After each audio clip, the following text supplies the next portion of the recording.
Assalamualaikum warahmatullahi wabarakatuh. Nama saya Fitri Lailatul Ma'rifah NIM E 2019-1085. Di sini saya akan menanggapi video dari Bapak Abdul Wadud Nafis LCMEI tentang ekonomi dua sektor atau ekonomi tertutup tanpa kebijakan pemerintah. Ekonomi dua sektor adalah perekonomian yang terdiri dari sektor rumah tangga dan perusahaan, merupakan bentuk yang paling sederhana dari analisis makroekonomi mengenai penentuan tingkat kegiatan ekonomi suatu negara.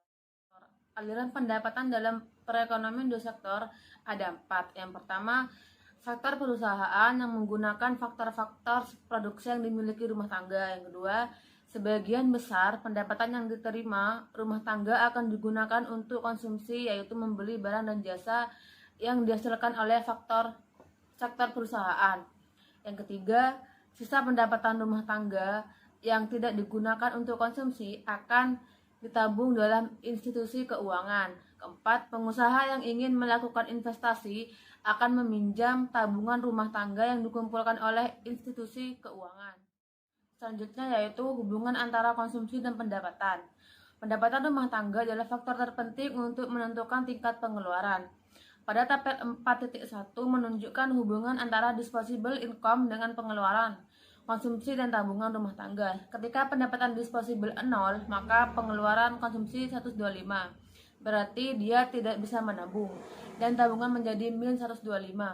Dan jika pendapatan 1000 dan pengeluaran 875, maka tabungan menjadi 125. Dapat disimpulkan, makin tinggi pendapatan, maka pengeluaran konsumen makin tinggi.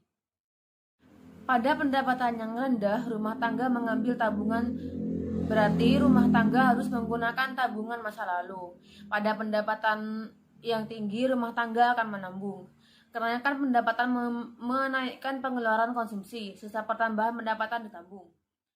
Yaitu kecenderungan mengkonsumsi.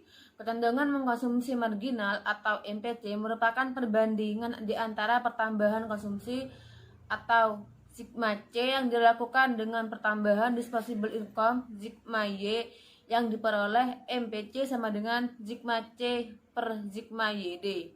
Kecenderungan mengkonsumsi rata-rata atau APC merupakan perbandingan di antara tingkat konsumsi C dengan tingkat disposable income sama dengan APC sama dengan C per YD. Kecenderungan menabung. Kecenderungan menabung marginal atau MPS merupakan perbandingan di antara pertambahan tabungan sigma S dengan pertambahan disposable income sigma YD. MPS sama dengan sigma S per sigma YD. Kecenderungan menabung rata-rata menunjukkan perbandingan di antara tabungan S dengan pendapatan disposable YD. APS sama dengan S per YD. Selanjutnya yaitu fungsi konsumsi dan tabungan.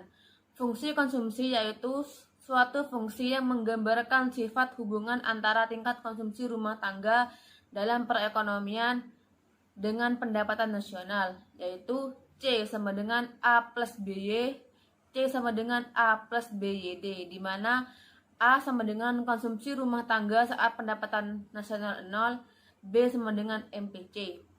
Fungsi tabungan yaitu suatu fungsi yang menunjukkan sifat hubungan antara tingkat tabungan rumah tangga dalam perekonomian dengan pendapatan nasional, yaitu S sama dengan min A plus dalam kurung S min B Y. S sama dengan min A plus buka kurung 1 min B tutup kurung YD. Selanjutnya yaitu investasi dan fungsi investasi. Investasi merupakan pengeluaran atau perbelanjaan penanam modal atau perusahaan untuk membeli barang-barang modal dan perlengkapan produksi untuk menambah kemampuan memproduksi barang dan jasa yang tersedia dalam perekonomian. Investasi meliputi 1. Pembelian barang modal yaitu mesin dan peralatan produksi lain untuk mendirikan berbagai jenis industri dan dari perusahaan. Kedua, penggantian barang-barang modal yang telah didepresikan. 3. Pengeluaran untuk bangunan kantor, pabrik, dan lain-lain. 4. Pertambahan nilai stok barang-barang yang belum terjual. Faktor penentu investasi. Pertama, tingkat keuntungan yang diramalkan akan diperoleh. 2. Suku bunga. 3. Ramalan mengenai keadaan ekonomi di masa depan. 4. Kemajuan teknologi. 5. Tingkat pendapatan nasional dan perubahannya. 6. Keuntungan yang diperoleh perusahaan-perusahaan. Selanjutnya yaitu fungsi investasi. A.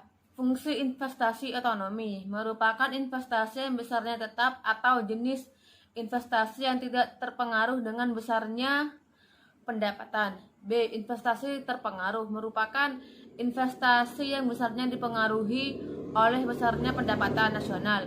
Semakin tinggi pendapatan nasionalnya, semakin tinggi investasinya. Selanjutnya yaitu keseimbangan perekonomian negara. Dalam perekonomian dua sektor, keseimbangan perekonomian negara tercapai apabila ketika pendapatan nasional sama dengan konsumsi dan investasi. Dan kedua, investasi sama dengan tabungan. Sekian dari saya, kurang lebihnya mohon maaf. Assalamualaikum warahmatullahi wabarakatuh.